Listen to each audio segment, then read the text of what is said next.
चलिए मित्र, आज हम आप लोगों का साथ एक ऐसी चीज के बारे में डिस्कशन करेंगे या बताएंगे आप लोगों को कि जो हम लोगों का शायद 75% लोगों को हम लोग ये चीज हम लोग को अच्छा नहीं लगता, हम लोग पसंद नहीं करते हैं। लेकिन जो परंपरा चला आ रहा है वो तो होगा ही। हम लोग देखिए पूजा पाठ करते हैं, सनातन धर्म में पूजा पाठ को हम लोग बहुत ही महत्व देते हैं। कोई भी पूजा पाठ होता है तो हम लोग मंदिर जाते हैं, पूजा देते हैं, माँ को भोग में मीठा चढ़ाते हैं, क्योंकि जो माता रानी जो होती है वही हम लोगों का जन्मदाता है। हाँ, खाली हम लोगों को क्यों, कोई भी पशु पक्षी मनुष्य जानवर सभी को माता रानी जन्म देता है। क्या कोई माता चाहेंगे कि वो अपना बच्चा को मार दे? तब ये चीज क्यों होता है, बलि क्यों चढ़ाया जाता है? अभी भी बहुत सारा मंदिर ऐसा है, जैसे राजरापा मंदिर हुआ, देवड़ी मंदिर हुआ, कामाख्या मंदिर हुआ, वहां लेकिन माता का सामने बलि चढ़ाया जाता है। ये चीज क्यों होता है? एक माँ होके अपना संतान का बलि कैसे लेते हैं? उनको खराब नहीं लगता है? ये चीज हम लोगों का समाज में बहुत खराब चीज है, ऐसा नहीं होना चाहिए। हमारा अपना ओपिनियन हम बोल रहे हैं, क्योंकि देखिए कुछ भी हो वो भी तो एक जीव है। जीव हत्या तो महापाप कहा जाता है। हाँ, हम लोग प्रसादी चढ़ाते हैं, उसमें माँ संतुष्ट हो जाते हैं, तो क्या जरूरत है एक जीव को हत्या करके हम लोगों को अपना पुण्य कमाने का? ये हम लोग का अंधविश्वास है। थोड़ी ना कोई माँ बोल सकती है कि नहीं मेरा सामने बलिदान दो। हमको नहीं लगता है ये चीज। खैर अलग अलग लोगों का अलग अलग ही है, लेकिन कोई भी देखिएगा, जैसे शिव जी का मंदिर, बजरंग बली का मंदिर, गणेश जी का मंदिर, ये सब में लेकिन कहीं नहीं बलिदान होता है, सिर्फ माता का मंदिर में ही बलिदान होता है।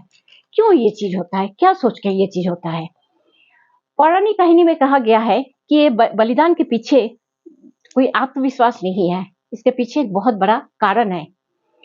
काहे कि बहुत सारे योनि पार करके उसके बाद मनुष्य जन्म होता है। बकरा या बकरी जो भी हम लोग बलिदान में जो चढ़ाते हैं, वो बहुत सारा योनि पार करके आके वो जीव का उसका जन्म मिला है, लेकिन मनुष्य जन्म को श्रेष्ठ जन्म माना जाता है। तो जिसका बलिदान होता है, वो जो चीज से उसका बलिदान किया जाता है, वो खाड़ा जो होता है, खड्ग जो होता है, वो ज्ञान रूपी होता है, चैतन्य रूपी खड्ग होता है।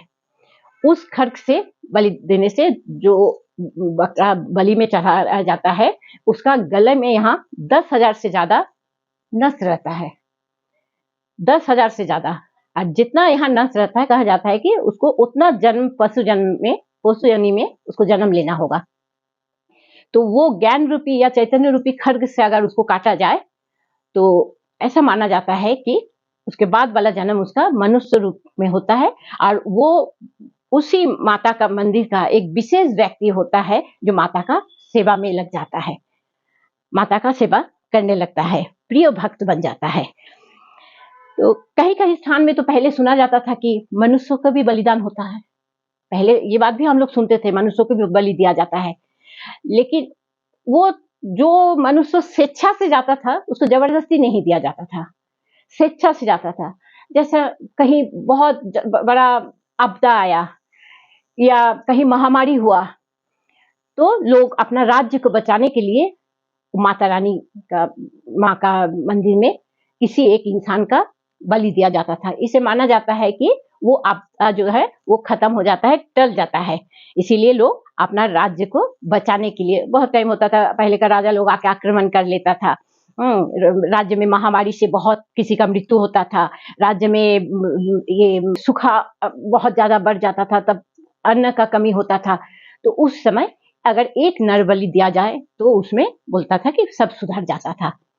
लेकिन नर बलि देने से पहले जिस इंसान को बलि दिया जाता है, उसको पहले उसका सब गुण, उसमें जितना सारा ये है लक्षण है, सब जो धर्म गुरु है वो पहले विचार करते थे, फिर उस इंसान का बलि दिया जाता था। वो पहले जमाने में होता था, अभी ये सब नहीं होता है, लेकिन अभी भी बलिदान का प्रथा जो है अभी भी है। तो मित्र, धर्म कुछ भी कहे, ये बलिदान वाला प्रथा क्या ठीक है? अगर आप लोगों को इसके बारे में कुछ राय देना है तो जरूर मेरा कमेंट बॉक्स में लिख के दीजिएगा। मुझे तो ये चीज बिल्कुल पसंद नहीं है। ठीक है, अगर आप लोगों को मेरा ये वीडियो अच्छा लगा तो जरूर शेयर कीजिए, लाइक कीजिए, सब्सक्राइब कीजिएगा। नमस्कार।